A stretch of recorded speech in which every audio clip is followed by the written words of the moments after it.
देखा गया, press conference करी गई, वहीं दिल्ली के सातों प्रत्याशी वहां मौजूद रहे और मनोज तिवारी भी वहां मौजूद रहे। देखा गया वीरेंद्र सचदेवा के नेतृत्व में ये सातों सीटें जीत पाए हैं और कहीं ना कहीं ये जो पूरा बहुमत मिलता है नरेंद्र मोदी जी के चेहरे पर, जो चुनाव जीता गया उसको कहीं ना कहीं तीसरी बार देश का प्रधानमंत्री नरेंद्र मोदी जी शपथ लेते हुए दिखेंगे। और कहीं ना कहीं जो जनता के बीच में जो प्यार भरपूर दिल्ली की जनता ने इनको दिया है और मनोज तिवारी लगातार जनता का बहुत बहुत धन्यवाद करते हुए और अपना एक भजन सुनाते हुए सामने दिख रहे हैं। ऊपर वाला भेजा जेका बाघ का करे जाते के ऊपर वाला। आप मोदी जी को याद कर सकते हैं कि जेका बाघ का करे जाते के ऊपर वाला भेजा, तो का काई दे रवाई गुनहगार नगरी। जे सारा जीवन दुखे झेला हरदम खतरे से खेला, ओका रोक के दिखाए अंगार नगरी। जेका बाघ का करे जाते के ऊपर काल भी करा लिए है कालों का विकास। महाकाल विकराल जो है कालों का विकास, अब रोक के दिखाए अंगार नगरी। जेका बाघ का करे जाते के ऊपर। ये गाना फिल्म का है, सोचने वाले कुछ भी सोच सकते हैं, मगर गाना ठीक उनके ऊपर बैठता है। जो लोग पूरी लगातार आने वाले हमारे सांसद भाई आदरणीय श्री मनोज तिवारी जी, प्रदेश में मेरे महामंत्री भाई जी, श्रीमती कमल जी सरावत जी, चांदनी चौक से इस परिवार से मेरा वर्षों पुराना नाता है। ऐसे हमारे सांसद प्रवीण खंडेलवाल जी और हमारी छोटी बहन जब सांसद के रूप में दिल्ली की जनता की सेवा करेगी, ऐसी माधुरी स्वराज जी, और पूरे चुनाव में मेरे साथ कंधे से कंधा मिलाकर काम करने वाले आदरणीय श्री रविंद्र सिंह लगे जी और सभी मीडिया के साथ। पूरे चुनाव में आपको हमसे पूछते रहे कि क्या होने वाला है, और मैं आपको बार बार कह रहा कि दिल्ली की सातों सीटें होती है। 1952 के बाद ये पहला चुनाव है जिसमें किसी पार्टी ने लगातार 3 बार भारत को जीता। इससे पहले आज तक दिल्ली में नहीं। भारतीय जनता पार्टी की जीत के अगर कोई नायक है तो वो हमारे प्रधानमंत्री श्री नरेंद्र मोदी हैं, जिनके नेतृत्व में हम सब लोगों ने काम किया। हमारे संगठन का हमारा एक वो कार्यकर्ता है जिसने इतनी भीषण गति से अपना पसीना बहाकर पार्टी के लिए दिन रात काम किया। उन सभी कार्यकर्ताओं को मैं अभिनंदन करता हूँ और दिल्ली की जनता का मैं हृदय से हम सब मिलकर आज डॉक्टर अभिनंदन करते हैं। मैं पश्चिमी दिल्ली क्षेत्र की जनता जनार्दन को हृदय से आभार प्रकट करती हूँ कि आपने हमें आशीर्वाद दिया और हमें जीत दिलाई है। ये जीत आपने प्रधानमंत्री नरेंद्र मोदी जी के किए हुए कामों पर 10 साल का जो रिपोर्ट कार्ड है उस पर दी है। मैं विश्वास दिलाना चाहती हूँ क्षेत्र की जनता को कि विकास के कार्यों की गति को और बढ़ाएंगे और उनके लिए हम रात दिन काम करेंगे। क्या लगता है जो एजेंडा आपने रखा था जीतने के बाद, उसके 100 दिन के अंदर उसमें कितनी गतिविधि से काम होगा? 100 दिन के अंदर पूरी गति से काम होते हुए नजर आएंगे। हमने ब्लूप्रिंट पहले ही तैयार किया है और हमारी लोकसभा के अंदर अलग अलग क्षेत्रों को हमने 3 कैटेगरी में बांटा है। तो जो गांव और अनऑथराइज कॉलोनी है वहां पर जो भी ग्राम सभा और डीडीए की खाली ज़मीन है उनके ऊपर पार्क बने, स्पोर्ट्स फैसिलिटी बने, कम्युनिटी हॉल बने, इसके लिए जगह को आइडेंटिफाई करेंगे। कुछ रोड हमारे इंक्रोचमेंट बहुत ज़्यादा है, उसको जाम फ्री करवाएंगे। मेट्रो फेजेस 2 आने हैं, उनके लिए मैं सरकार से मिलकर जैसी सरकार बनती है बात करेंगे।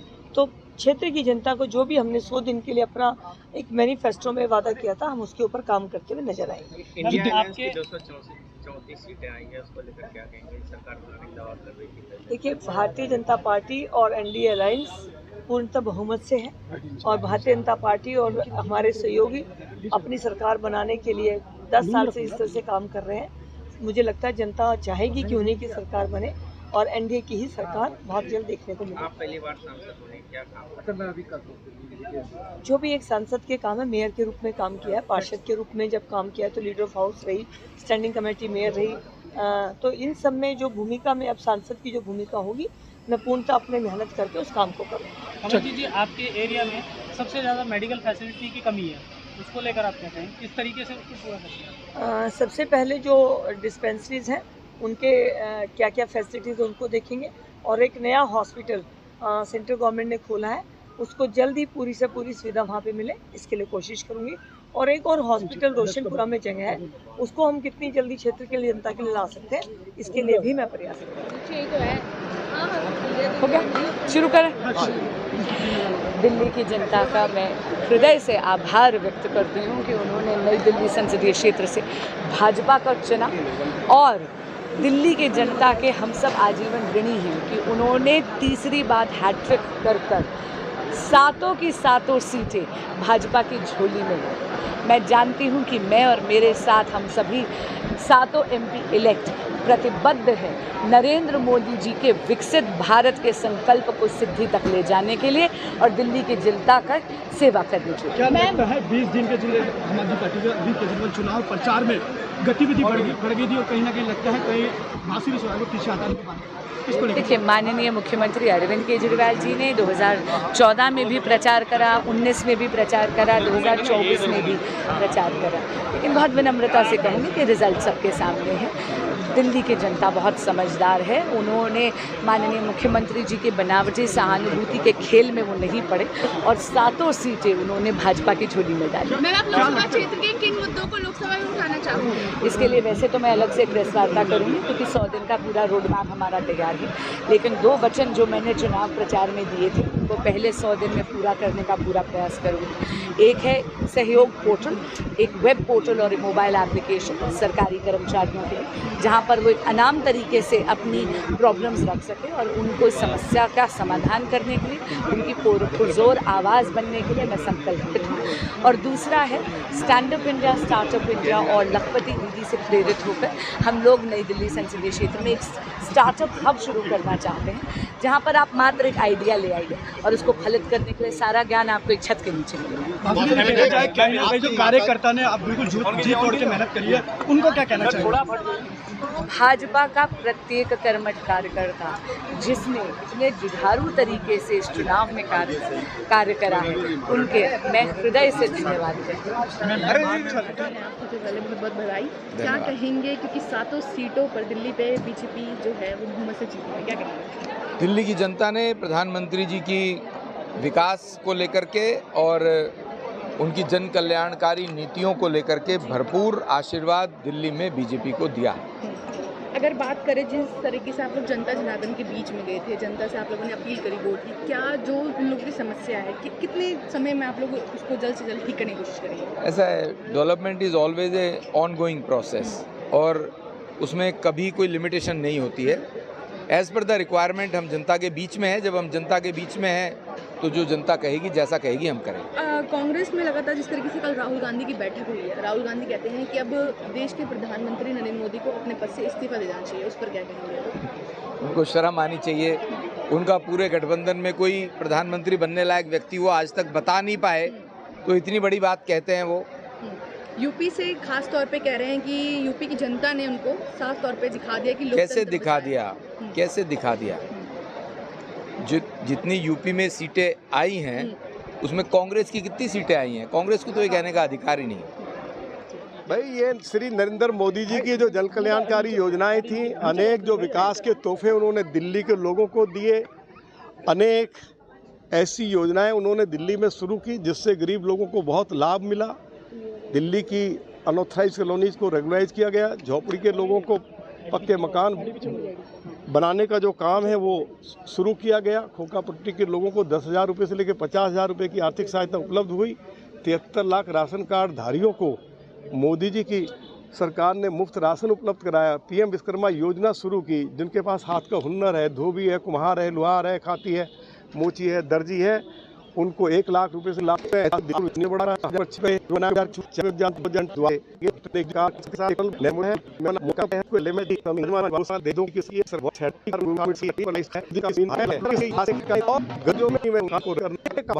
केजरीवाल के खिलाफ लोगों में बहुत गुस्सा था। लोग ये मानते थे कि अरविंद केजरीवाल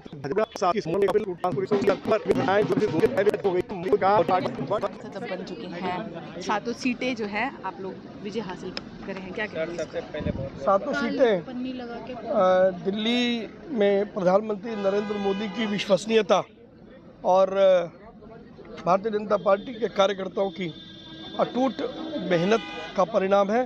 मैं उसे अभिवादन करता हूँ। सर, प्रधानमंत्री मोदी का 100 दिनों का एजेंडा है, आपका क्या एजेंडा है अपने क्षेत्र को लेकर? 100 दिनों का एजेंडा हमने पहले से घोषित किया हुआ है और अब हम पूरे टीम के रूप में मिलकर के उस एजेंडे पर काम कर रहे हैं। सर, जिस तरीके से आप जनता जनार्दन के बीच में गए थे, जनता से जिस तरीके से आपने रूबरू कराई, क्या लगता है आपको कि जिस अब सांसद बन गए, क्या जनता के पास आप दोबारा जाएंगे उनके बाद? बिल्कुल जाऊँगा। मैंने जनता से वादा किया है, जनता के बीच में जाऊँगा नहीं, जनता के बीच में रह कर के काम करूँगा। कचौड़ी खिलाएंगे ना उनको?